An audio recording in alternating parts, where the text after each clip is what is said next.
पश्चिम बंगाल में भारतीय जनता पार्टी की सरकार बनते ही कड़ा एक्शन शुरू हो गया है। प्रवर्तन निदेशालय ने सोमवार को टीएमसी के कद्दावर नेता और पूर्व दमकल मंत्री सुजीत बोस को गिरफ्तार कर लिया है। नगर निगम भर्ती घोटाले के मामले में 10.5 घंटे की लंबी पूछताछ के बाद केंद्रीय एजेंसी ने यह कार्यवाही की है। इसी बीच उनकी तबीयत खराब हो गई। बाद में पत्नी व बेटी रात में दवा व खाना लेकर ईडी ऑफिस पहुंचे। दमकल विभाग में 329 अयोग्य लोगों की भर्ती का मामला। उत्तर प्रदेश के चंदौली में बीते 24 घंटों में खौफ का पर्याय बना साइको किलर व पूर्व सैनिक फौजी आखिरकार पुलिस की मुठभेड़ में मारा गया। ट्रेन से लेकर अस्पतालों तक बेगुनाहों का खून बहाने वाले इस अपराधी ने पुलिस कस्टडी से भागने की कोशिश की, जिसके बाद जवाबी कार्यवाही में वो ढेर हो गया। इस मुठभेड़ में 2 पुलिसकर्मियों को भी घायल होने की खबर है। इस साइको किलर का नाम गुरप्रीत सिंह है। इसने 10 व 11 मई को 10 से 11 किलोमीटर के दायरे में 3 घटनाओं को अंजाम दिया। पंजाब के मालौट में चंडीगढ़ से पहुंची सीबीआई टीम ने भारतीय जनता पार्टी नेता राघव गोयल पुत्र विकास गोयल के आवास पर छापेमारी की। रेड के दौरान राघव गोयल और इनके पिता विकास गोयल दोनों घर पर मौजूद नहीं थे। घर में मौजूद तमाम दस्तावेजों और अन्य रिकॉर्डों की जांच की गई। एजेंसी अहम साक्ष्यों को जुटाने में लगी हुई है। मामला 11 मई 2026 को सीबीआई थाना चंडीगढ़ में दर्ज एफआईआर से संबंधित बताया जा रहा है। अमेरिका के राष्ट्रपति डोनाल्ड ट्रंप चीन के 13 से 15 मई तक दौरे पर रहेंगे। उन्होंने अपने चीन के दौरे से बड़ी उम्मीदें जताई। चीन के राष्ट्रपति शी जिनपिंग से अपनी मुलाकात को लेकर ट्रंप बहुत ही उत्साहित दिखे। उन्होंने कहा, चीन के दौरे को लेकर मैं बहुत ही उत्साहित हूं। चीन एक शानदार देश है। ट्रंप के साथ अमेरिकी कारोबारियों का एक बड़ा दल भी जाएगा। 9 वर्षों बाद यूएस राष्ट्रपति चीन के दौरे पर जा रहे हैं। चीन की सेना में इन दिनों भूचाल सा आ गया है।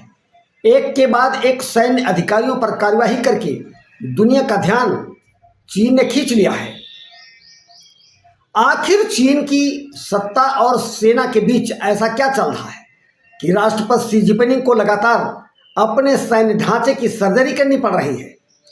उन्होंने बचे अधिकारियों को चेतावनी दी है कि वे बेवफा लोगों से सावधान रहें। सेना ने भी ऐसा कोई व्यक्ति नहीं होना चाहिए जो मन में पार्टी के प्रति दुविधा रखता हो। मौलाना शहाबुद्दीन रजवी ने कहा, अब बहुत हो गया।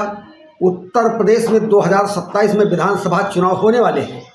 ऐसे में ऑल इंडिया मुस्लिम जमात के राष्ट्रीय अध्यक्ष मौलाना शहाबुद्दीन रजवी ने कहा, मैं अपनी कौम से कुछ कहना चाहता हूँ। 2027 का चुनाव हमारी कौम के लिए बहुत ही खास है। उन्होंने कहा, समाजवादी पार्टी मुखिया अखिलेश यादव और सदैव मुसलमानों को भारतीय जनता पार्टी से डराते हैं। सपा के लोग गलियों में जाकर कहते हैं कि सपा को वोट नहीं दिया तो भारतीय जनता पार्टी वाले तुम पर जुल्म करेंगे। सपा डर भय दिखाकर मुस्लिम वोट हासिल करती है। सपा के लोग भारतीय जनता पार्टी के साथ उठते बैठते हैं, खाते हैं। दिवंगत मुलायम सिंह यादव ने कहा था, प्रधानमंत्री मोदी को तीसरी बार पीएम बनते देखना चाहता हूं। आप सबको सपा के अलावा कोई दूसरा विकल्प ढूंढना होगा, तभी मसले हल हो सकते हैं।